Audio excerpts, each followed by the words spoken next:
So we're going to do a code review for Edgerlin. And so for Superhero Mart, and let's come up here. Okay. So first things first, the reason why we do constructors for things like price and index is because they will be uninitialized, right, Edgerlin? Yeah. So you don't want to have any uninitialized variables like that you're using at all, right? This, if we never set price and never set index, it would be some value, and we don't know what value it would be. You with me? Yeah. Now with a string has a default constructor on it, right? And so every time you make a string, because it has a constructor on it, it is guaranteed to be initialized. So you cannot have an uninitialized string. So this will default to empty string. Okay. All right. And so, if you wanted, null is fine. I mean, that'll, this would maybe confuse people because they would think it's like supposed to be a null pointer, maybe. I don't know. I would just probably leave it blank, honestly. That's a good default string name. So here he has a double left arrow and double right arrow operator. You do have to use friend because you're actually writing a global function here. So this code here, let's see if I can refactor this real fast. Let's see, y for y, and let's move it down to here and that, and left shift 4 lines, and delete 3 lines, and here. So this code is exactly the same as what we had before. So this is not a member function of the class. It's a friend. Friend means it's not part of the class, but it has access to the private members of the class. And in this case, he didn't make any private members, so this could actually just be left out entirely, and he could have just done it this way. So in this case, it is taking an O stream by reference. That's an output stream. That's the type of cout and output files and things like that. And he's taking a weapon by reference. What does Sugma mean? It's not a class, though. It's a struct. Structs and classes are exactly the same thing. There's no difference between a struct and a class other than the default privacy. So if I were to change this to be this and this, it's exactly the same thing. Hang on, my mom's calling. Yeah, so a class and a struct are the same thing. There's no difference between the two of them. Okay, so I would probably prefer making these things private and having get and set methods, but as it is, whatever. So what he had before and what we have here are exactly the same thing. So this function here is actually not part of the class. It is not part of the weapon class. It's actually outside of it. That's what the friend here means. And then he's done a less than operator. The less than operator allows us to compare and sort weapons. And the trouble here is that he's sorting it by index. And that's actually not necessary, because when you just put things into a list, it's going to be sorted by index already. So that's actually not. Oh, it already comes with one. Yeah, I mean when you push back. I put that there because I knew people weren't going to put in an index. I put it there because I thought it needed a less than operator to sort at all. You don't have to sort it. You don't ever have to call sort on the weapon list. So we can get rid of that, and we can get rid of this. Oh yeah, I have a call to sort later down the list. So yeah, so that'll break. So let's look at the difference here. So with armor, he is sorting by name, and you did this correctly here. So we should talk a little bit about const, because there's a lot of different ways the word const is used in C++, and today is a good day to have that conversation. So if you have the word const on a parameter, that means you're passing this parameter m by reference. So normally, if you pass something by reference, we could set m.name equal to foolja, and then every time you sort the list of armors, it would change everyone's name to be foolja. And that's really not what you would expect. When you sort a list, you don't expect the names of the list to change. You know what I mean? Like, that would blow people's minds. Like, if you call sort, sort all the people coming to my wedding by name, and then all their names change. You're going to be like, it's fooled you now. What, huh? And so that's why whenever you pass something by reference, if you don't want that thing to change, you pass it by const reference. So this is something you should do here, right? Because you're outputting sigma and you're not changing it, right? If you output a variable, it shouldn't change, so that should be const. Same thing here. When you're outputting weapon, it should be const. Now, Edgerlin, what about when we're inputting weapon? Should this be by reference or should it be by const reference? By reference, because you're actually wanting to change it. Exactly. Yeah. And what about cn? Does cn change when you read from it? What do you mean by change? Like, does the internal state of cn change? Like, when you cn double right arrow into a weapon, does its internal buffers change? No. It does, actually. Because it's got an array of all the different keystrokes you've typed in. And so when you read into sigma, it's going to pull characters out of that internal buffer and then put them into your thing. And so cn actually needs to be not by reference. And when you return it, you could return something by const as well, which would prevent the thing that's returned from being changed. But in that case, cn needs to not be const, because cn always can be changed. Here for your less than operator, your less than operator should be const as well. And then I do like what you have here. On the competency exam, this was a key point on the competency exam. I highlighted it a week or two ago, but a lot of people forgot, because if you don't get assessed on it or if you don't have to write it, you forget. And that's why I put it on the competency exam, to kind of hammer that home.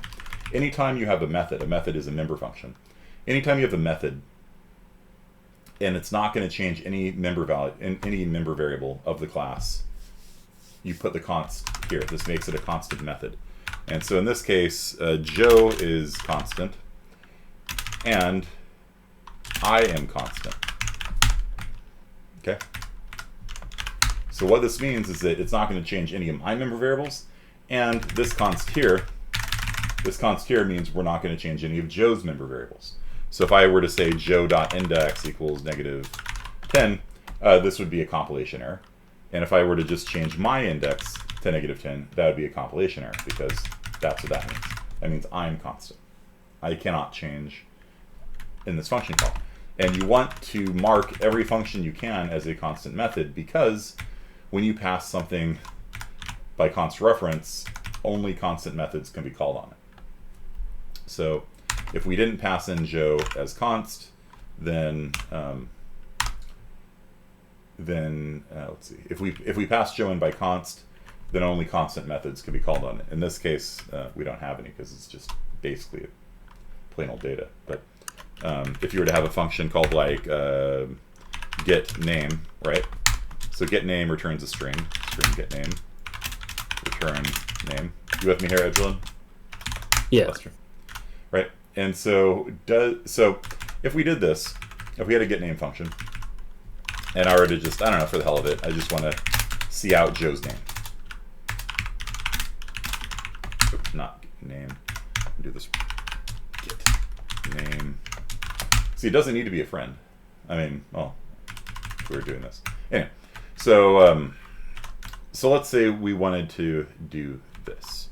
So every time we do a comparison, we're just going to output the name of the person. Let's output our name. Let's output our name. Let's output our name. I am name Joe. Jojo is Joe to get Joe star. Okay. So do you guys understand this? And this is something you'll do when you're debugging sometimes. Like, you want to see how the comparison operator is working. So output my name, my index, output Joe's index.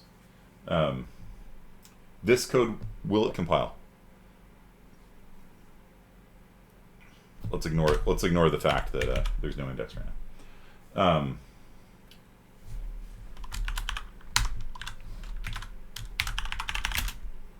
Yeah, whatever. Put the index back in. Okay. Will this code compile? What do you guys think in the audience? Will this code compile? Perhaps. A nice non-committal answer.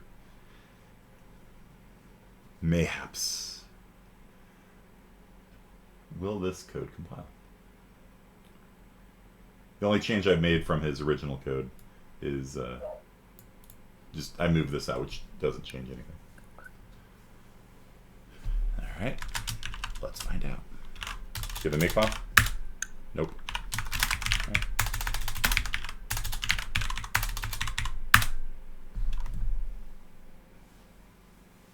No, it will not compile. Why? Because Joe is passed in as const, and you cannot call getName on Joe. This is why understanding const is so important. This is actually kind of our main learning point for today, is the use of const. Const method, const parameters, const variables, const pointers. There's a lot of different ways const is used in C++, and we're going to go over those today. Okay? But here we have Joe.getName. That will not compile because Joe is a constant. When you have a constant variable, only constant methods can be called on it. GetName, even though it does not change Joe at all, it is not marked as const. Because GetName is not marked as const, you cannot call it when you pass in Joe by const reference. That's why it's so important to tag every constant method. In other words, every method that does not change the object when it's called, like a get function should not change it, right? You mark them as const. And then if you do that, then it should compile just fine. Okay. Oh yeah, fooled you. Okay, that was something I did change. Where'd that go? Okay, yeah. See, that didn't compile because I have a constant parameter here, and you cannot modify constant parameters. That's why we do const, so that you can't modify things by accident. Okay. If I were to look at a function, and if I were to look at a function and it was just taking an object by reference, I'm going to assume it's going to change. That's what it means. Like idiomatically, when you pass a parameter by reference, I'm going to assume you're modifying it. If you don't want to modify it, pass it as const reference. And then the compiler will detect mistakes like I just left in there, right, where I was changing the name when I sorted it. So any function that you can mark as constant method. If you're not changing something, setters can't be const, right? Yeah. If I were to make a set name function,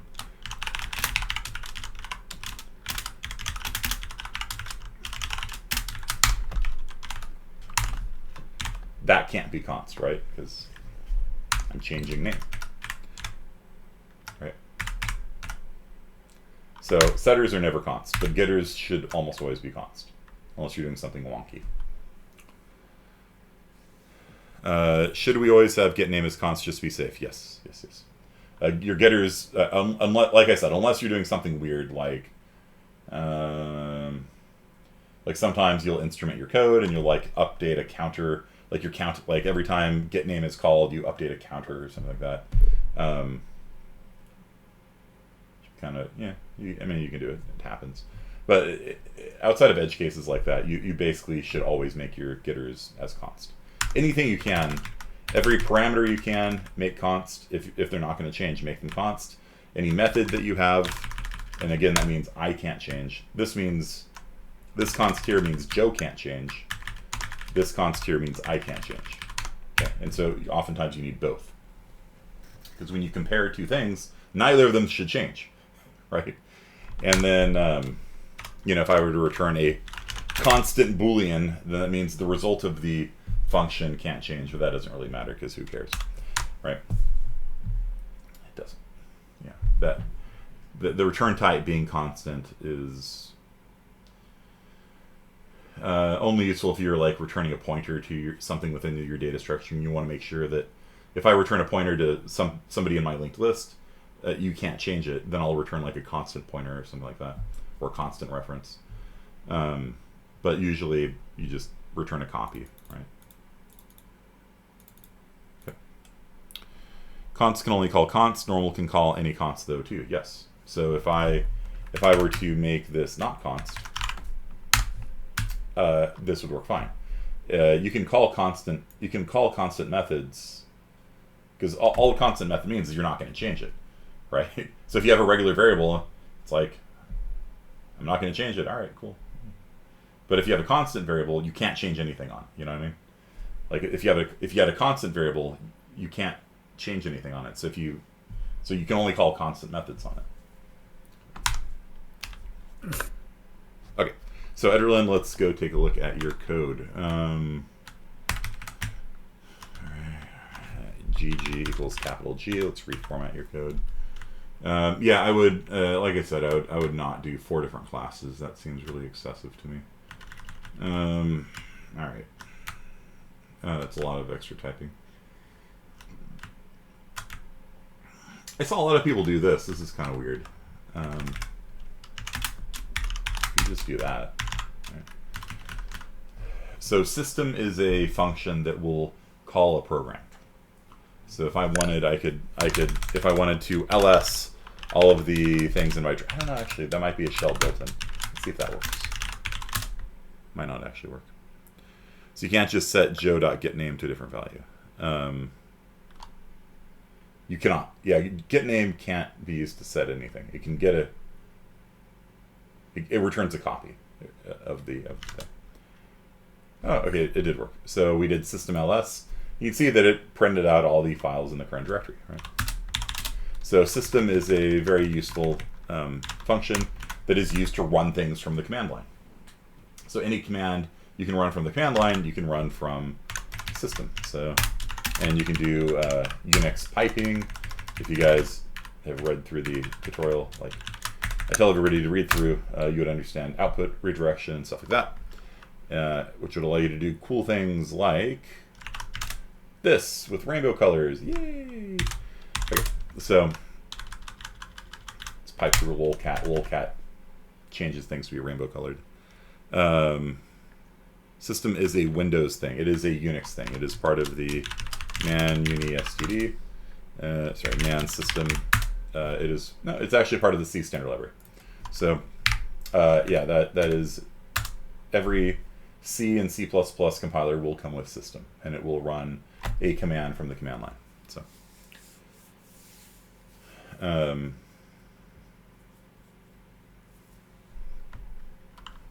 know what else do you do.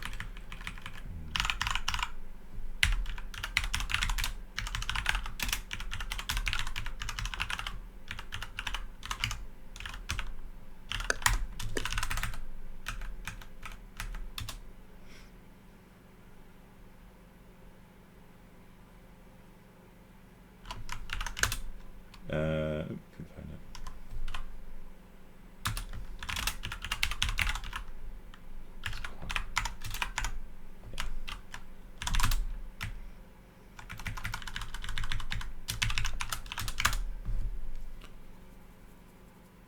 You see out at each line? Yeah. Yeah, that's what the help center is for. There we go.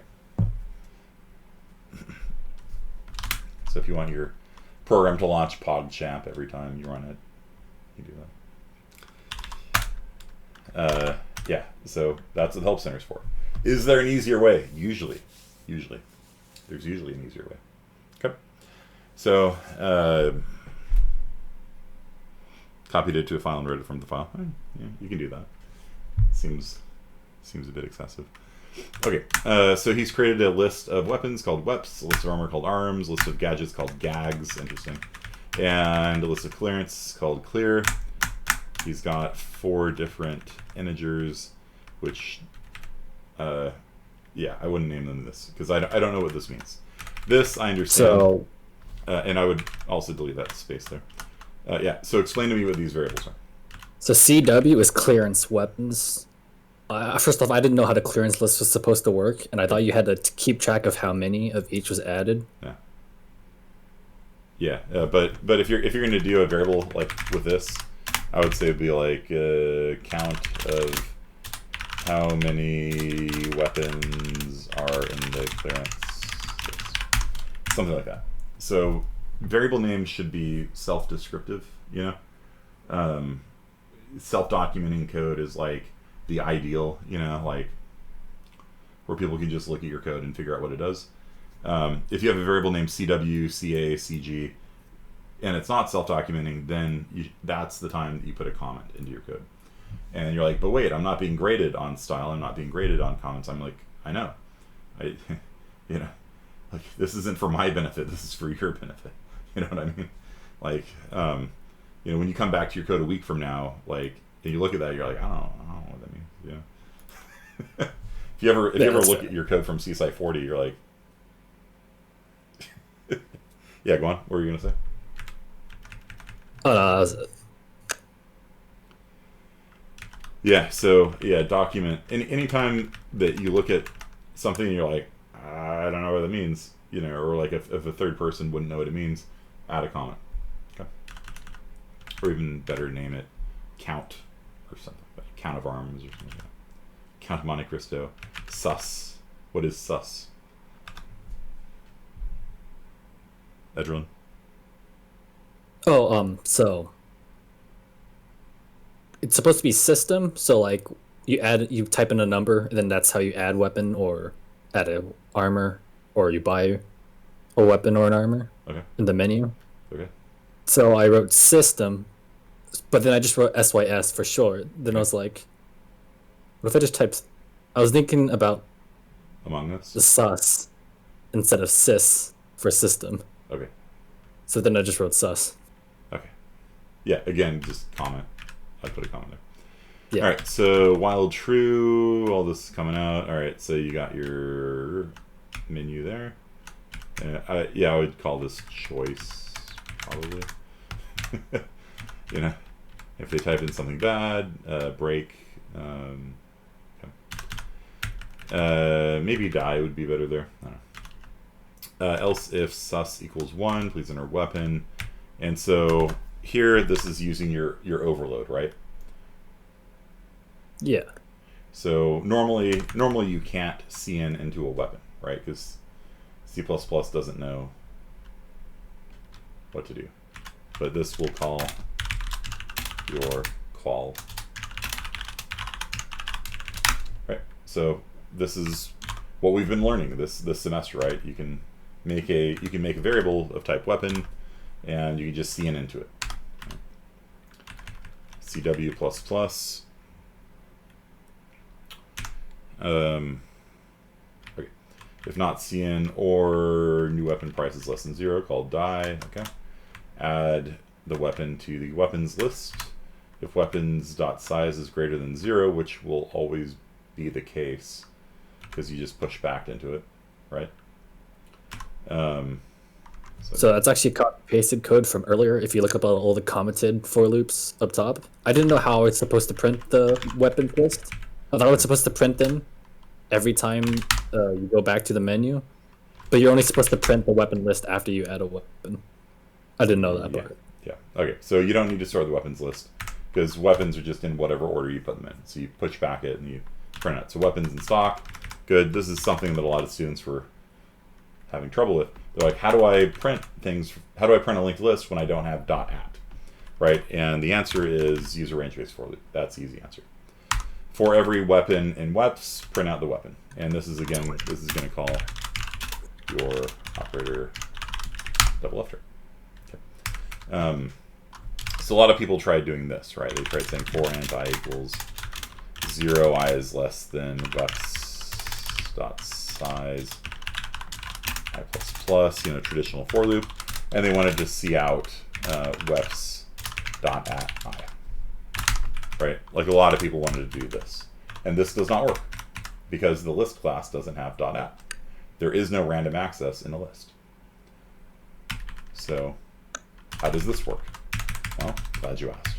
So what it does is it will say auto iterator equals weps dot begin webs.begin returns a pointer, or an iterator, technically, to the beginning of the linked list, as long as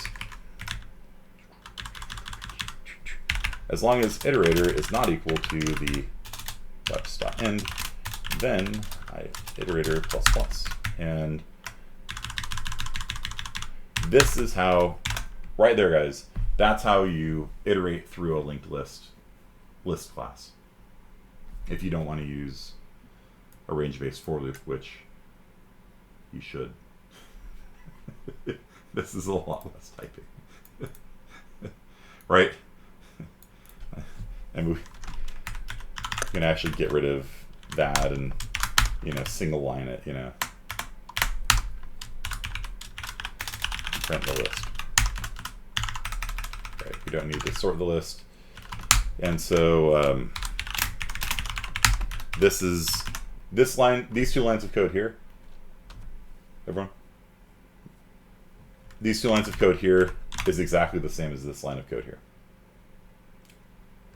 A lot less typing, though, to do it this way. A lot more typing. But C++, when it has this, it actually generates this code. So this range-based for loop here, it's called a range-based for loop because it generates a range for you automatically from the beginning to the end. And so this is actually syntactic sugar for this. Okay, but you don't need to know this. Maybe you do. I don't know. Not for this. Okay, and so what this does is it creates a pointer to the beginning of the linked list. And it says until the pointer reaches the end of the list, move down the list one element at a time, and it prints out star is the dereference operator for pointers. So it dereferences the pointer to the thing, so it gives you the item in the linked list and it prints it out. So this is a fairly common construction. Like you'll see people write code like this all the time. From the beginning to the end, they create a pointer or an iterator, technically, and they go through the list one element at a time. So it starts off pointing at the first element in the list. Is the first element of the list at the end? Nope. Okay, we print out what's there. It then moves to the next element in the list. So list pointers have a plus plus operator. They can move to the next one. Are we at the end yet? Nope. Okay, print it out. Move next. Are we at the end yet? Nope. Print it out. And it just will keep doing that until it reaches the end. When it reaches the end, it breaks. And so this whole thing here is doing that.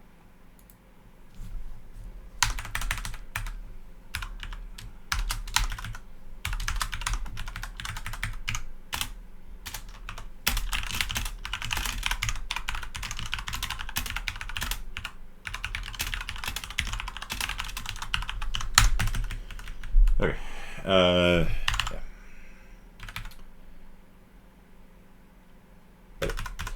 So then, if sus equals 2, if your choice is 2, please enter an armor. Read an armor. You don't really need that. Check for bad input. Add it to the armor. If arms.size is greater than 0, again, don't need that.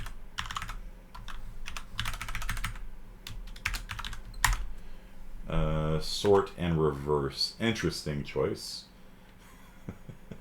Why did you do it this way, Adrian? So it wouldn't print them in alphabetical order for the input tester, and I don't know why until I put reverse. Then it worked. So second question: why do you have this commented out and then the same code? I think I tried fixing it with a different solution, but then that solution didn't work. So I went back to arms.sort and .reverse. And I guess I just didn't forget to uncomment that code. Yeah. So Emma's asking, what does CA++ mean? I don't think we need that at all. So you were keeping track of, Emma, he was keeping track of how many weapons are, and again, see, this is the problem. It's like, she was looking at that code, she doesn't know what CA means, and I wouldn't know either. I would actually delete all of those except for sus, because you don't actually need to know how many weapons and armor and things like that are in the clearance list. It's just not necessary. So Emma, he was keeping track of how many weapons and arms and gadgets are in the clearance list.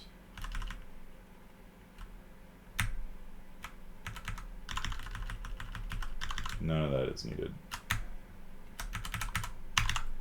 Notice how he didn't have any if statements that actually used it, so he was tracking it, but not actually using it at all.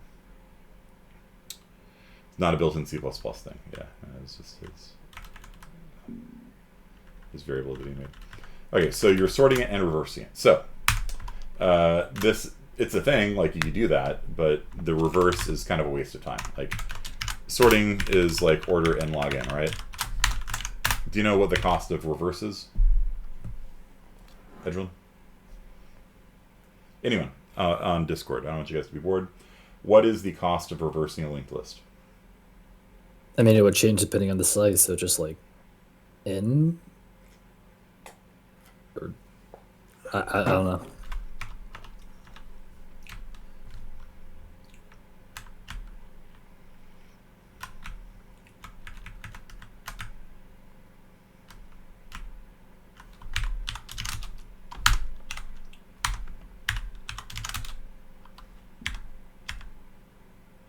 Aha.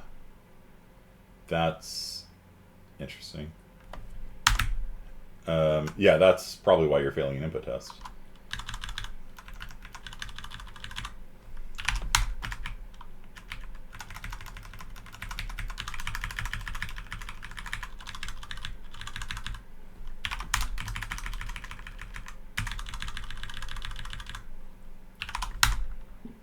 Yeah, it's just it's always choose 1 for weapons, choose 2 for armor, choose 3 for gadgets.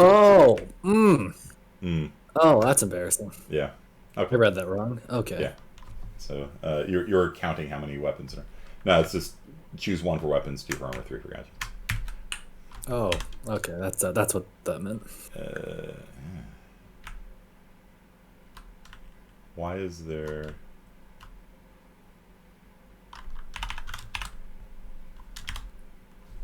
Why is this in there twice? This should not be. I could, when I was looking through the input tester, I couldn't tell if I was supposed to print that before or after someone hits a second system. Okay. I wouldn't call it a function. I wouldn't call a list clear either, because clear is a standard library function that erases a data structure. So to me, that this kind of hurts my brain, right? Calling it clear.sort. It's like, to me, my brain reads that as erase the data structure, then sort it. Yeah. That's fair enough. Yeah. All right. So where were we? There.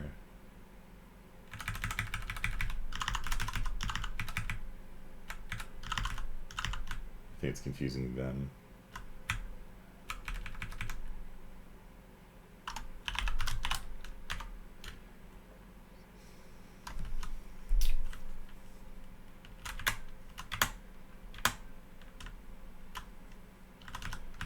So it's probably a good idea for you guys to understand this. That code. All right. Please enter armor. And so you're sorting and reversing it. So it is order. It's a good question, actually.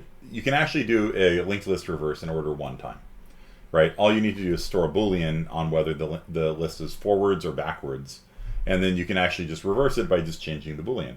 And so if the Boolean's true, then it's backwards, and the beginning returns the end, and the end returns the beginning, and so it actually depends on how you write your list, but it could be order 1 or order n. I think the standard library does it in order n time. But if you wanted to be clever, you could reverse the linked list in order 1 time, if you wanted. Are memory addresses of items in a list class sequential like an array? No. That's the big difference between a vector and a list, is that vectors and arrays are guaranteed to be contiguous in memory, which gives you better performance. Linked lists are not. They might be, and in fact, if you have an intelligent allocator, it'll put them next to each other in memory for speed purposes. But no, there's no guarantee they're contiguous at all. System means different things in Windows and Unix. It should just run a command line in Windows too. It's not part of the Unix standard library. It's part of the C standard library. So you can run ls or dir from Windows as well. Okay, so let's see here. So you could do this. The way that I would do this, though, Edgerlin, is rather than calling sort and reverse, where's your armor class? You ready for this, Edgerlin? The stream's catching up, but sure. So the way that I would have done it, and I made the list. I made the list sort that way intentionally to make you guys learn how to do this. Let's do that.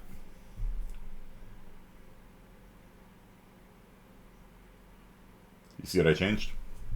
No. Oh. Okay, yeah. Fair enough. That's it. And so if you want the list to go alphabetically A through Z, or Z to A, you just change the direction the less than sign's facing. And if you do that, you don't need to reverse anymore.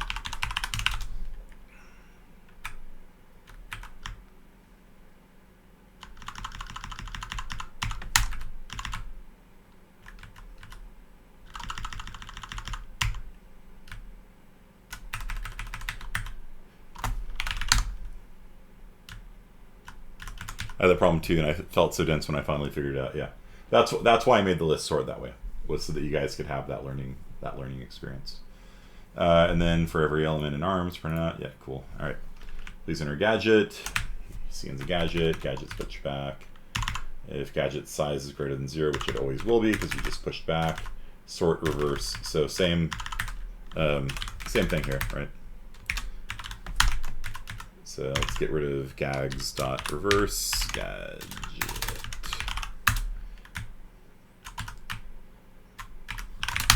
Change the direction the alligator is facing. And then we don't need reverse on that one either. And then, yeah. So do you guys see, like, when you have more experience with code, like, you can actually write less code? You with me on this, Ezralyn? Yeah. Like when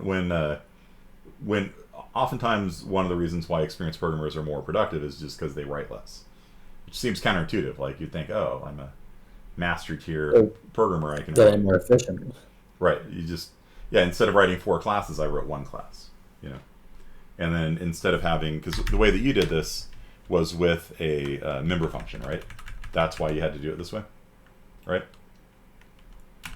The other way you could have done it was by having a outside function called sort by name, and taken an item by reference A and an const item by reference B, and doing, should be const as well, return a.name less than b.name. Right, and so if you have a global function like this, Edgerlin, you don't need the less than operator. And so the reason why I had it sorted 2 different ways was expressly so that you had to think about this problem. And so you can actually go through and delete 3 of your classes and just have a single item class, and then just have a couple different functions, one called sort by name, one called sort by price, and I don't remember if it might be greater than or something like that.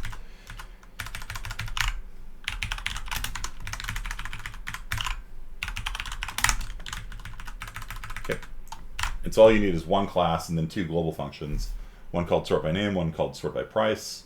Or if you wanted to be super fancy, you could use a lambda instead. It's outside the class, so it needs get name.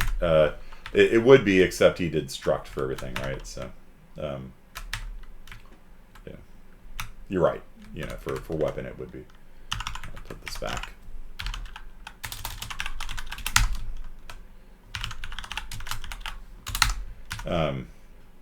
Yeah, if you did it properly, it'd be a.getName and b.getName. He did structs for everything, though, so this would work. And then we would only need to have a single class called item, right? And then we could throw away 75% of the code that he wrote above. Okay. Is understanding big O asymptotic analysis, is there a resource or well-defined examples now that we're getting into data structures? I mean, the basics of big O are pretty simple. Like if you have a list and you're going to print out everything in the list. You start at the beginning, you go to the end. It's order in, right? The amount of work you do grows proportionally with the size of the list. If you are going to sort it, all the good standard sorting routines are all order in login. That's just something you should memorize. If you have a doubly nested for loop, it's going to be order in square usually. If you have a triply nested for loop, it's going to be in cubed usually. That's that's the basics of order in. Big O. Yeah, but sort's usually in login unless you write it yourself and do it badly. But if you want to know if like reverse is order one or order in, it actually is in how they. Yes, is sort and sort using a comparison function the same big O? Yeah, because it just changes how it does the comparison. It doesn't do more of them. It just changes it. So stood list reverse. So CP reference complexity is linear. Okay. So if you want to look it up, it's order in complexity. But technically, if you wanted to be super clever, you could do it in order one time. If you wanted. And usually the documentation will tell you what the complexity is, but it's usually exactly what you expect it to be. If you're going to find the maximum element in the list, it's going to go through the whole list. It's order in to find the maximum element, and to find the minimum element is order in, and to find both the max and the minimum is also order in, because as it goes through the list, it just keeps track of who's the biggest and who's the smallest. So, okay. Yeah, so what you would do if you wanted to sort it by name, you could do arms.sort, and you could pass in like sort by name. That's how I was kind of hoping you guys would do it. The way he did it, though, is fine. I mean, it's extra work, but it's fine. Like I said, when you're experienced, you write less code. And that's one of the reasons why you're faster. And when you write less code, there's less opportunities for bugs, less opportunity to make a copy-paste mistake. It's very common.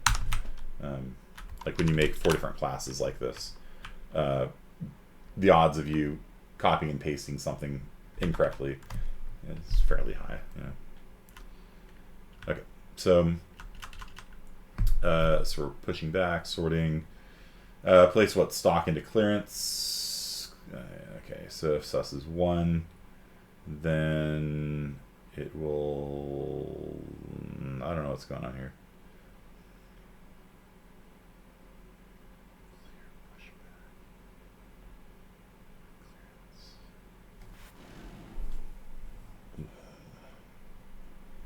Does this code work, Edril? Kinda. It's going to copy one item from weapons into... Is that what I was supposed to do, or was I supposed to copy the whole list? all of them. All of them? Okay, I didn't get that part. Okay, then yeah, that's wrong. And so there is a function called splice, stood list splice, is in the comments in the code. And so you're like, how do I splice something? Well, get used to going to cppreference.com, right? That's the answer. I once got a negative review on my rate my professors. My professor told me to Google it. It's like, guess what professional programmers do? Yeah. Like, do you think I remember all the different ways that splice can be? Hell no. I don't think I've called this function. I don't know the last time I called this function before I made this assignment. And so, like, I just go to CPP reference and, like, okay, scroll down. All right. Okay, here's one list. Here's another list. And we're splicing. Okay, so it takes in an iterator and I don't know. All right. And so splice from list begin. Yeah, and so I basically just look at the example code in CPP reference, and if those were too complicated for me, then I just Google it.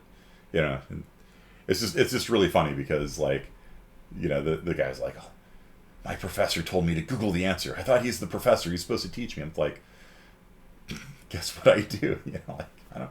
The C++ standard is gigantic, and there's absolutely no reason to have it memorized. You know, you just have to know things are there, right? And I just look up the syntax. If it's something that I haven't done in a year, I look it up. You know, and that's normal for people in computer science. A for loop, I don't need to look up. Making a vector, I don't need to look up because I use them all the damn time. But, you know, like splicing a list, it's like, yeah, okay, I Google it. Can I see? Yeah, go for it. Can I see there's a for loop that Harrison's talking about at the top of the code that I didn't see, but he's asking something about it. I don't remember writing a for loop outside of main. Splices order 1. Yeah. Yeah, the really nice thing about splice is that you can actually copy all the elements from one list into another list, and all it does is it just sets the next pointer on one to the head point, the tail on one points to the head of the next, and the head of the next points to the tail. So it links them up, and that's it. And so you can actually link together a billion linked list nodes in one operation. So that's a huge benefit of linked lists over vectors. It's an iterator for loop, apparently, like a, you know. What I had before, with the begin and end. Yeah, probably. Yeah, that's an iterator for loop. And so I deleted it, didn't I? Well. Harrison, to your question, it's null pointer and an iterator aren't technically something you can like set equal to each other, I guess you could say.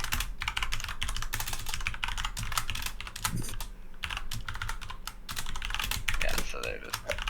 So that it plus is basically just moving. If you think of it as like a pointer in a linked list, it's basically just moving the pointer from element to element.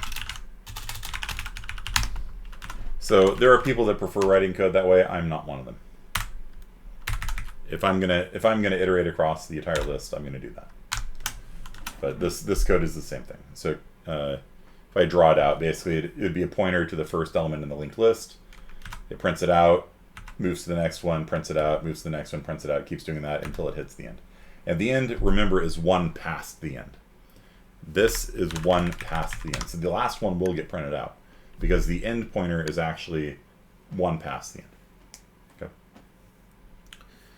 So CPP reference my new buddy. Yeah, it's like legitimately. I'm not being sarcastic here. Like I'm trying to teach you guys how to be a professional programmer, and professional programmers look up the things all the time. Like things we do all the time, we have memorized, and that's normal. But if you, if you ask me to do something that I haven't done in a while, like if you ask me to, I don't know, change all the passwords in a MySQL database, I've done it before. I don't remember it off the top of my head. I'm going to Google it, and that's literally what professional programmers do, because in reality, we don't code in a we don't code in like a room with no internet. You know what I mean? Like, I guess in coding even in coding competitions, you have access to the internet for references. Maybe if you're like working for like MI6 or something like that, and you're like in one of those Mission Impossible rooms where you have to like bungee cord down, from the ceiling and like type on the computer, and you're in a Faraday cage and you can't Google things. In that case, download CPP reference onto your phone and then look it up. It's like you're almost never going to be coding in a situation where you have literally no access to any resources online, and that's one of the reasons why I have issues with computer science professors giving midterms and finals where you can't look anything up, because it's like, what are you testing here, right?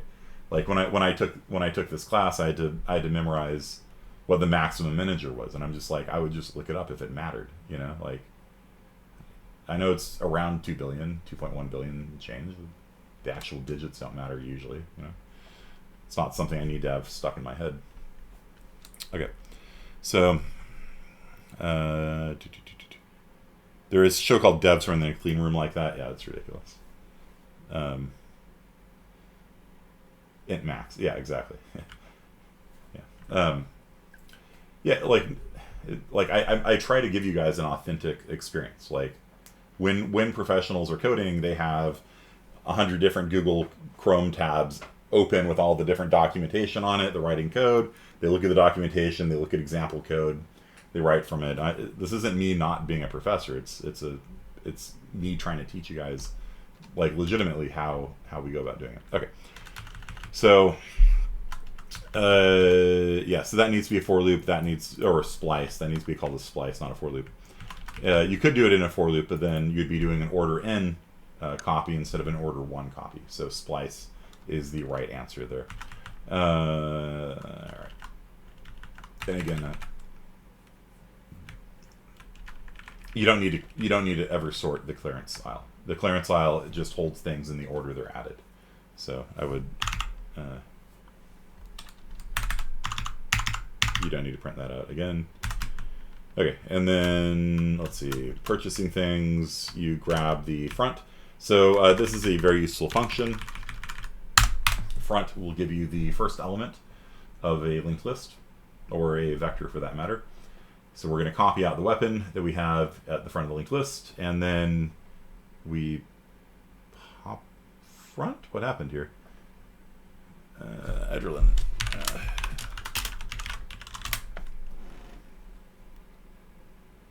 Did I not put pop front? 105. Yeah, we don't. This is how I do it, but we don't have an item class here. Okay. So splice, xn stuff, not okay to do. If you want to copy stuff to the back of the list. Splice is the right way to do it. So Gray Cells are asked, so is x.splice, x.n stuff not okay to do? No, that's the right way. That's the way you should be doing it. Yeah.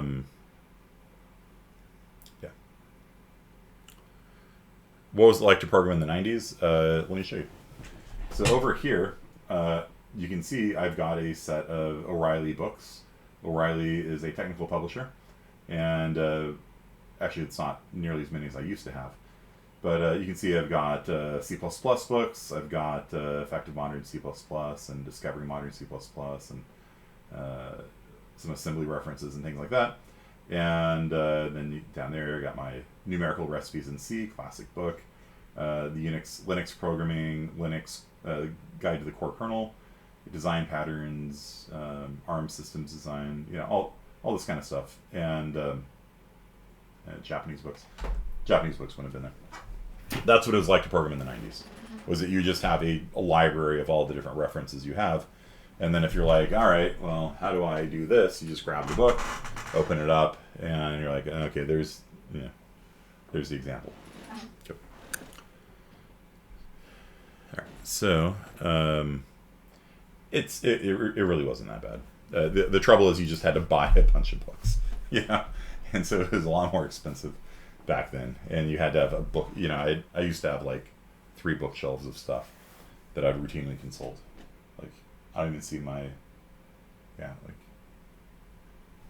my sequel book isn't there, and there's a lot of references I just kind of got rid of because I don't.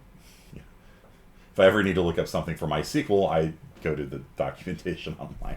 I looked at the book, I'm like, pitched it. Okay. So,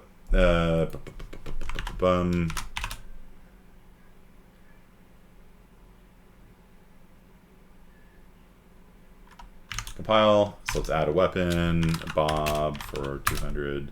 Add a weapon. Charlie for 300. Add a weapon. Pablo for 101. And then let's purchase a weapon. Purchase Bob. Purchase weapon. Purchase Bob. Purchase weapon. Purchase Bob. Yeah. So you're not deleting the. It's not being. Yeah.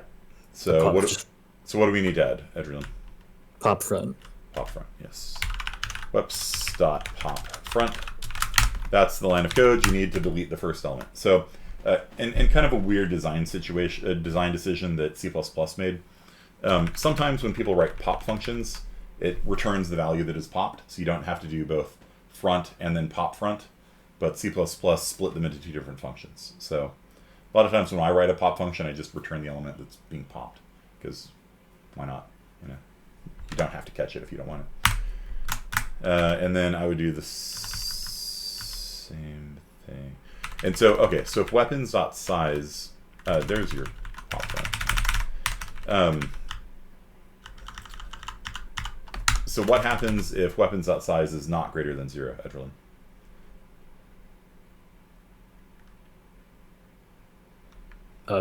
Nothing happens in the off chance that you somehow buy it when there's nothing in there. Wrong. It's die.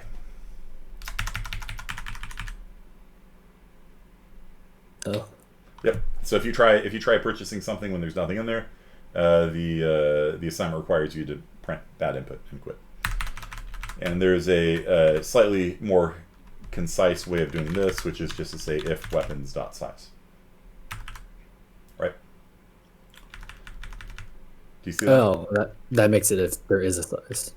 Okay. There's no negative size. Size can't be negative, right? Size is an unsigned integer. So if it's 0, then 0 is false, and it's going to come down here and print bad input and quit. If it's positive, positive is true, and so it'll do it correctly. And so we need to do that for each of these, else die. And we can delete that out. And then we need to say arms.pop front. And here, gags.pop front.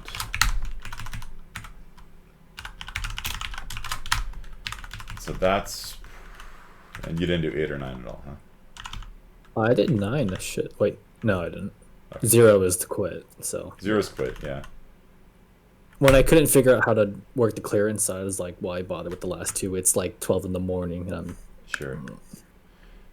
Yeah. I could have definitely done better on this, but I have a terrible work ethic. Yeah, it happens. The important thing, like I said, and this is for everybody in the audience, start early. And so that when you get stuck, you have time to be like, hey, how do I, Figlet, right? Which a lot of people just copied and pasted. Okay, so yeah, for clearance, it's just the same thing, right? You just take the first thing off the list, and that's it. You just have to make sure you divide the price by 2. That's it. So, MS gonna, I learned that in CSI 40. Yeah, everybody gets stuck in computer science, and this is something that one of my best students is at Santa Cruz right now, and she is having issues because she's like used to being able to do everything easily, and it's like, no, everyone gets stuck in computer science, so you got to have friends. You guys are lucky because we have a Discord where you can just ask questions 24/7. A lot of the UCs have something called Piazza that has a similar role where you can ask questions and things like that. Just pass the rest of my test cases, changing splice to end. Yeah, if you splice to the beginning, you're going to be moving stuff up top, right? Piazza and Campusware, yeah. The professor there makes them write code on paper. Yeah, that's just, like they do data structures in C, not C++. So they don't have classes. It's all C. And so there's no member functions. There's no public and private. Like, I don't know, dude. Like, it just seems cruel and unusual punishment. Okay, so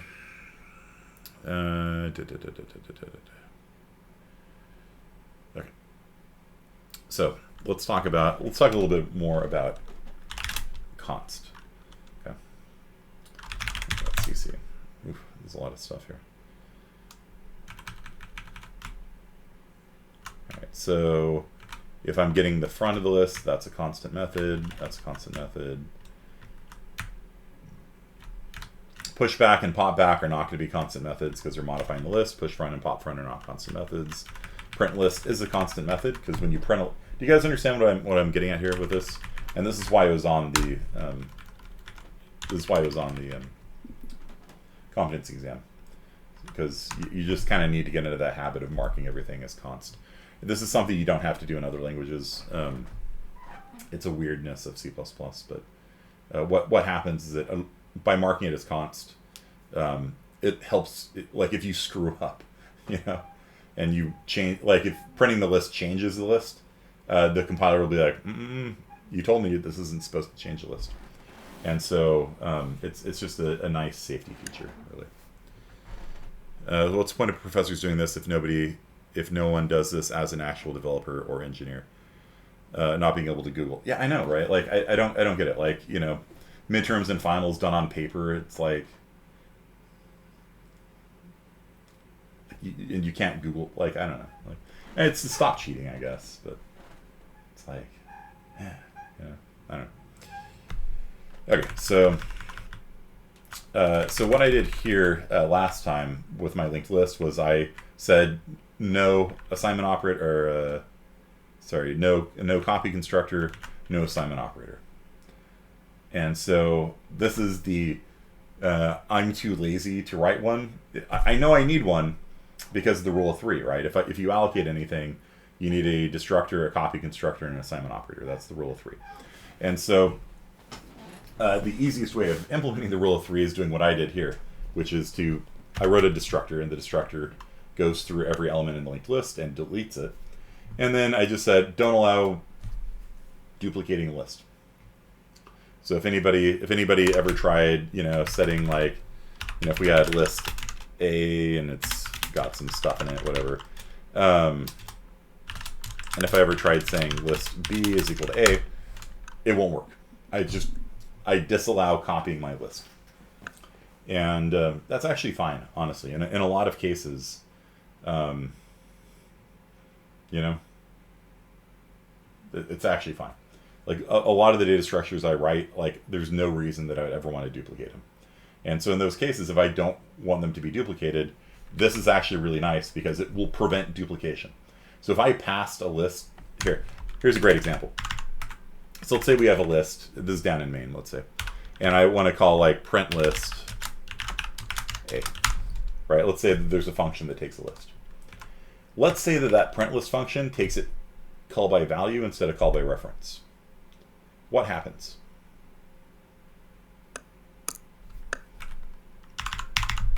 Here, let me get mute, Edgerlin. Server mute. Okay. Let me show you an example of this. main2.cc. Damn it, there's already one. Okay.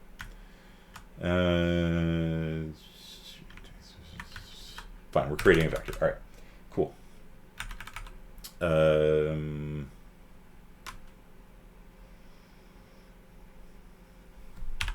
What if I made a void print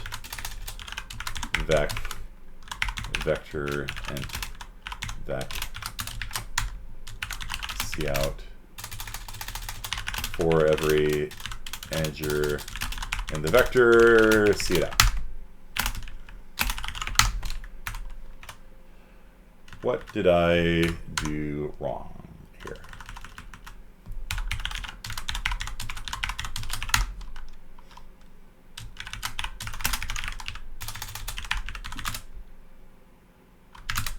One, two, three, four, 0, and it prints out 1, 2, 3, 4. Code seems to work. Code seems to work. What did I do wrong here? There's at least 2 changes I should make.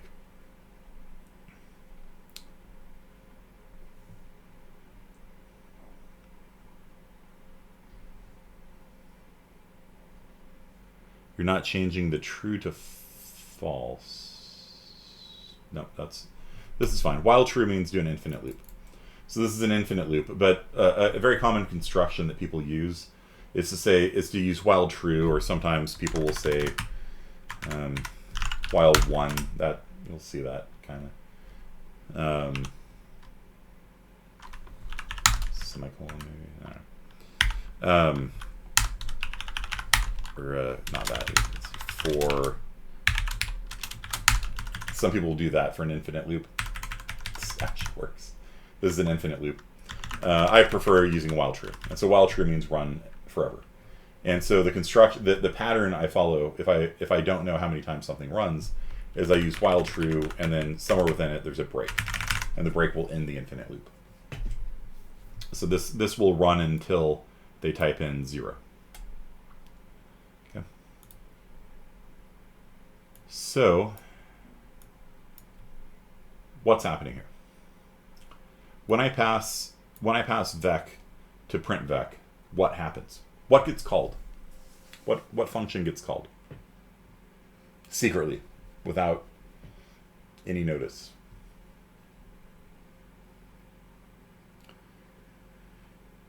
So you're right, it should be a constant, right? That's absolutely true. So come up here, const. This doesn't fix the big problem though. It copies the entire vector. That is correct. And so a lot of you guys got that. So what is happening here is that when you pass a vector to this function and you forgot to make it call by reference, then it will go and duplicate all billion elements maybe in the vector to print it out. So if you've got a gigabyte of data, it duplicates a gigabyte of data and then prints it out, then deletes a gigabyte of data. And it's utterly ridiculous, you know, from a performance standard, you know, like if you care about performance, you would absolutely not want to do this. This is a really bad function, but a lot of beginning programmers will do it this way because call by reference is you know, scary or complicated or something. And so if, however, you have the copy constructor deleted, because what this is doing, this is actually calling the copy constructor. This is a copy. This vec here is a copy of that vec there. That will actually call the copy constructor. And so when you call the copy constructor, then it will duplicate all the elements in the vector. And my point here, and so this is a order n copy followed by an order n print. So this, but more importantly, it needs order n RAM more, right? And so you've just duplicated all of the RAM in the vector. And here's why I delete my copy constructor a lot.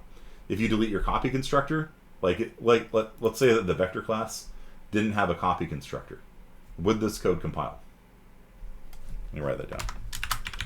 If the C++ standard vector class had no copy constructor, would this code compile?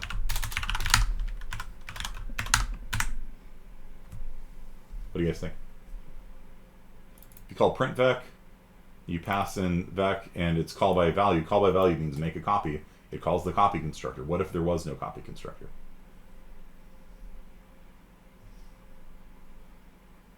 No, it would not compile. It would not compile. And so that's actually why I like deleting my copy constructor. Right? Is it, I don't, you know, a lot of times if you were to duplicate things, it would just be a mistake, you know? And so by not having a copy constructor, that's actually a very common mistake that I make is I'll do this, you know, and duplicate it by accident. And so in my code, this, when you say a function equals delete, you're actually getting rid of the default one it makes for you. Because C++ will make a copy constructor for you, and it will make a assignment operator for you. And if you're working with pointers, those are actually really, really bad. They'll cause your code to crash. Anytime you're working with pointers, you're doing allocations especially, that's why there's the rule of three. The rule of three is make a destructor, make a copy constructor, make an assignment operator. I actually just delete them. These two at least. The destructor, yeah, you have to, you need that. But I usually just delete them. And so like if I made a function that, you know, was called like print list, and it takes in a list named L, list, whatever. And I don't know. So if I had this function named print list and printing, so I'm not actually going to write the code to print it because it doesn't matter for this point. So if I were to try to call print list passing wedding list, doesn't work. You guys see that? Called the deleted constructor. If I were to ever call the copy constructor by accident, because this, you know, you'd look at this and you're like, this shouldn't be duplicating anything, it should just be printing it. If I were to ever accidentally try to duplicate my linked list class, it would actually block it. And this is actually, in my opinion, pretty nice. You know, it's pretty nice.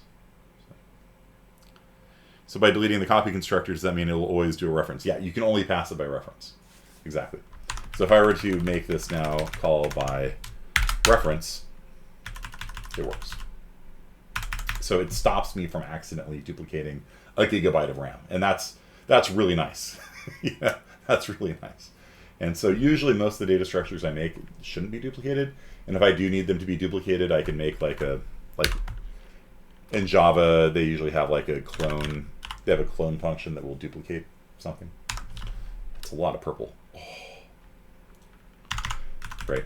So I might offer an option to duplicate it as like a member function or something, but a lot of times I will very intentionally delete these things. Not because I'm lazy. Not just because I'm lazy. All right. So you have a class where a variable can be negative, but you don't want it to be when it's constructed. Yeah, so if you delete the copy constructor, it doesn't make it a reference. It just the code will not compile. Right, this code will not compile. And this is a courtesy call to renew your warranty before we spam. Thank you. Okay, and so this stops me from duplicating it. You guys with me? You understand? What happened here? Ooh. Let's talk about const. So const int x equals 50. X is equal to 20. Will this code compile? What do you guys think?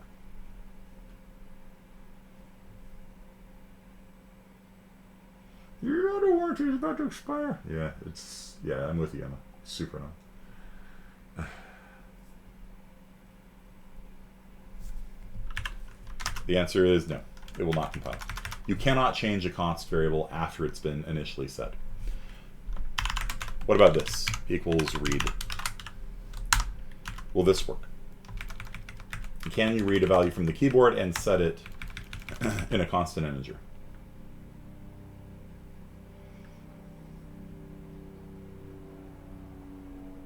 Yeah, you can. Constants don't have to actually be set at compile time. They can be set at runtime. In this case, it'll read in something from the keyboard. The thing about a constant is that it can only be set at the moment it's created. If you did this, constant x equals read, this won't work because you're trying to change the value after it's been made. And it doesn't like this either because you have a constant that's permanently yeah. All right. Permanently uninitialized, right? Or maybe it's default initialized. Okay. Okay. Yeah, so you can do that. All right, so that's one use for const. And so use number one for const. Const use number one, make a variable unchangeable past declaration. Okay. So you guys should all be familiar with that. Const use number two, constant parameters, you know, like void foo index, blah blah blah. Okay, basically the same thing. This can't be changed. Function body. That's especially important if you're using const reference. Right? Const use number three. Constant methods prevent changing member variables by accident. So if we have this : print list const.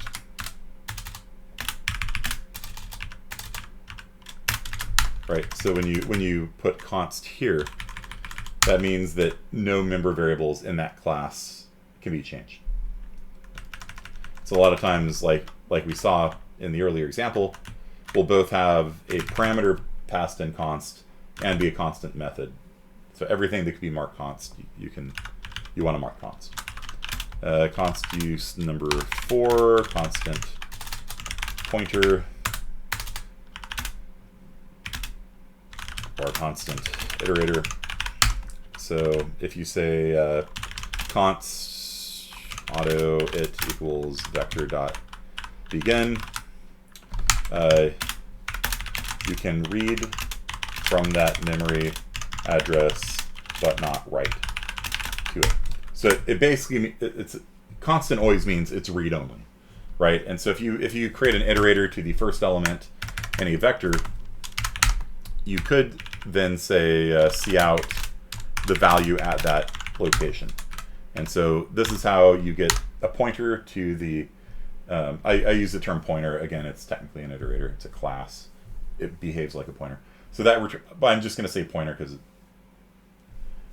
it conveys meaning a little bit better, even though it's wrong.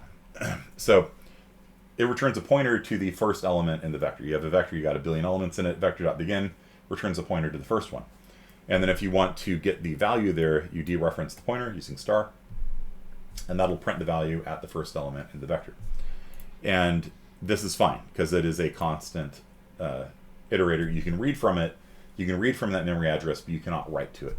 So if I were to try changing it and saying like star iterator equals 42, this would not compile because you can read from it but not write to it.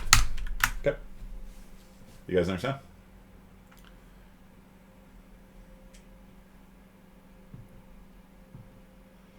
So if you have a pointer, a constant iterator, you can read from that memory location, but you cannot write to it.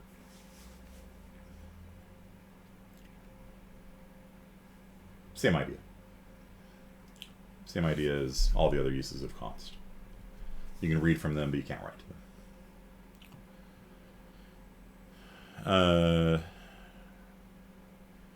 Why would you want to create a constant? So here's an interesting philosophy. A lot of people believe that every variable should be const. So they're not really variables in that case, huh? If it can't vary, it's not a variable, right? Right. So there's actually a pretty serious group of people that make every variable a constant.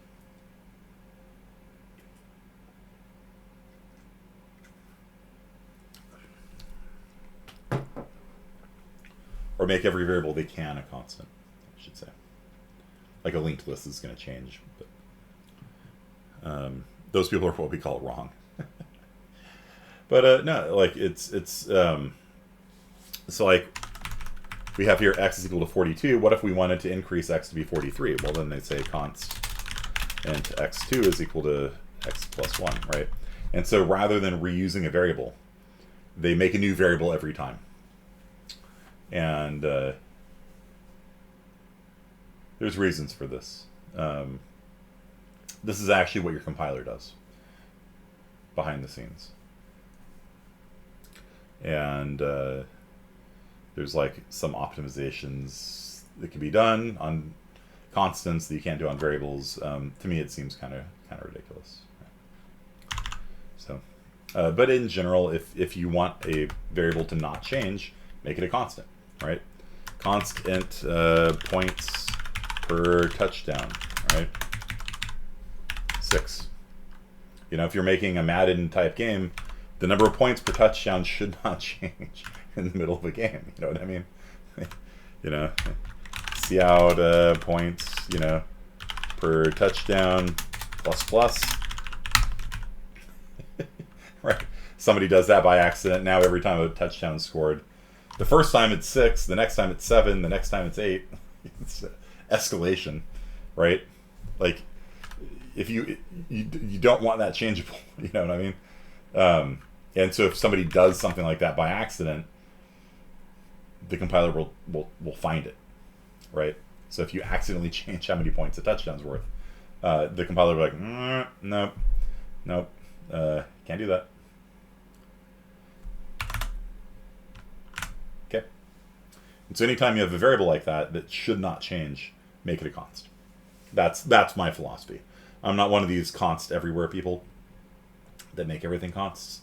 But I do believe that if a variable should not change, mark it as const, and then it'll keep you from shooting yourself in the foot. Yeah.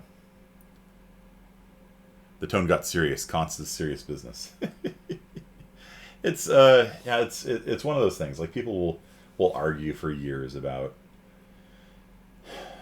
proper coding style and technique, and my own philosophy is just like, I just look at how bugs come about, and I try to write code in such a way that I don't write bugs. You guys understand? Like, I've taught, especially, intro classes for a long time, and I see the most common ways that people make mistakes over and over again. And so I teach you guys things like range-based for loops that are a lot harder for you to screw up, and segfault and stuff like that, Const functions can only exist as methods of a class. Yes. So if I made like void foo scout hello, like that, I can't mark that as const because it doesn't make any sense. This means I can't change any member variables, and I'm not part of the class, so there's no member variables.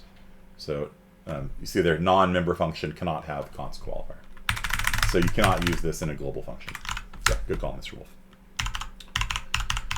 Yeah, that's methods. A method is besides one of the best wrappers of all time, is the name of a member function, right? So method is object-oriented terminology for member function. Okay. So that there can only be used in member functions.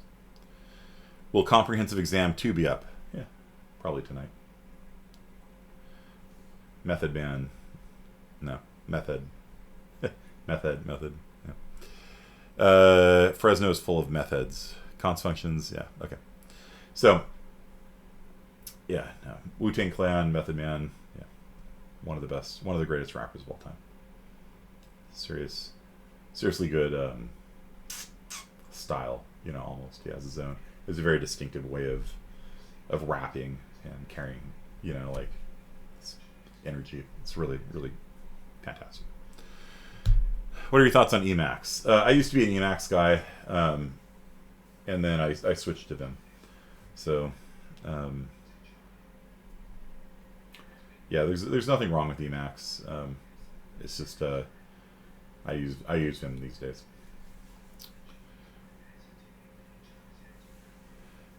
Emacs is another text editor. Vim and Emacs are the two main text editors in Unix-like systems. There's technically Pico and Nano, but nobody talks about those. It's like using Notepad.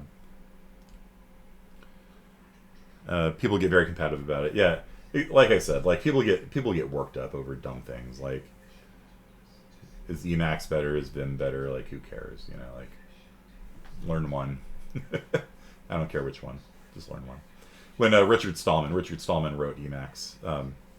When he came to visit me, I actually was going to get coffee mugs that had the Emacs logo on it, and when you poured coffee into it, it was actually a color changing dye in the coffee cup, and so the Emacs logo would fade away and the Vim logo would come in. And I wanted to give him one of them, and then after he came home and poured coffee in it, but then I was like, nah, he's a nice guy. Like, I don't want to troll him. Like, he's a cool dude, But I'd actually gotten a quote for the coffee mugs. Like, I had taken it that far, and you had to order a minimum of like 30 of them, and so I'd have to have done like a bake sale or something and sold the extra mugs, and it was kind of like, mostly though, it was just I didn't want to troll Stallman. Like, he's coming to my house, spending the night at my house. Like, I don't want to, like, give him I don't know. Maybe he would have thought it was funny. I'd have to ask him. Yeah, I've got some of this stuff around here. He left me some stickers and stuff like that. Okay, so that's our lecture for today on Const. Your next homework assignment I will put up, I guess now. But we'll talk about it on Friday. And I'll let you guys partner on this one, because we've been kind of going back and forth on partnering. So I'll just copy the groups from last time. If any of you guys want a different partner, message me, and I will randomly shuffle them around. So maybe I'll push it out tomorrow. You know, so you guys will have 24 hours to be like, my partner sucks, I want a new one. You know, whatever. It is going to be on linked lists. Yeah. You know what? I'll actually do it. I'll do it like this. So I'll actually push it out right now. Sudo deploy homework is cslide 41 EU4. So you guys have the assignment, but your partners, I'll assign tomorrow. So you got 24 hours from now to message me if you want a new partner. Otherwise, I'm just going to copy the old ones over. Okay. Can you push it today, please? Yeah, it's out. It's right here. So you can start working on it, and then when you get a partner, you can coordinate with them. Where do you find your partner? Tomorrow. Like I said, tomorrow it'll be on Canvas. So you can check on groups on Canvas, and there's under people, side 41, people. So you can see imaginary group was your last one if you're fine with your partner. Pada and Sella, Arias and Granado. So if you guys are fine with your groups, then you don't have to do anything. If you're like, I hate this, you know, whatever, lazy person, you know, whatever, then, or you don't have to hate them, but just if you want another partner for whatever reason you want, message me and I will randomly give you another partner out of the pool of people. Okay. So that is on Canvas People Groups tab. Okay. And so you can message your old partner if you want to work with them again, just start working on it. That's fine. But check this tomorrow. Okay. Does this have to do with the game Europa Universalis 4? Sure, kind of. Okay. It's inspired. It's inspired by Europa Universalis 4. It'll be due in a week from today.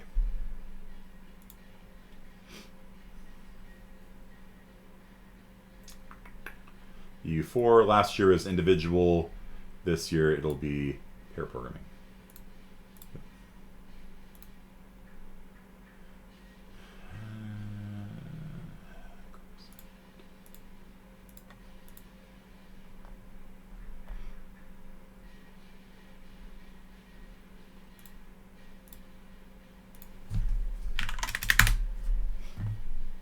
Okay.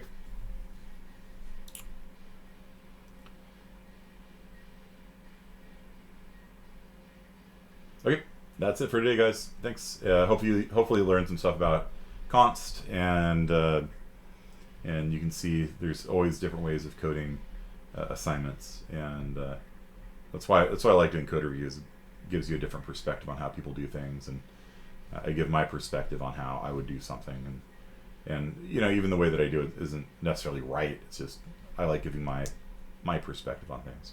Okay, that's how you learn. Best way of learning programming is just to try doing something and then see how somebody else does it, and you learn the best that way. Okay, so I'll see you guys on Friday, and we will talk more about linked lists then. Okay, peace.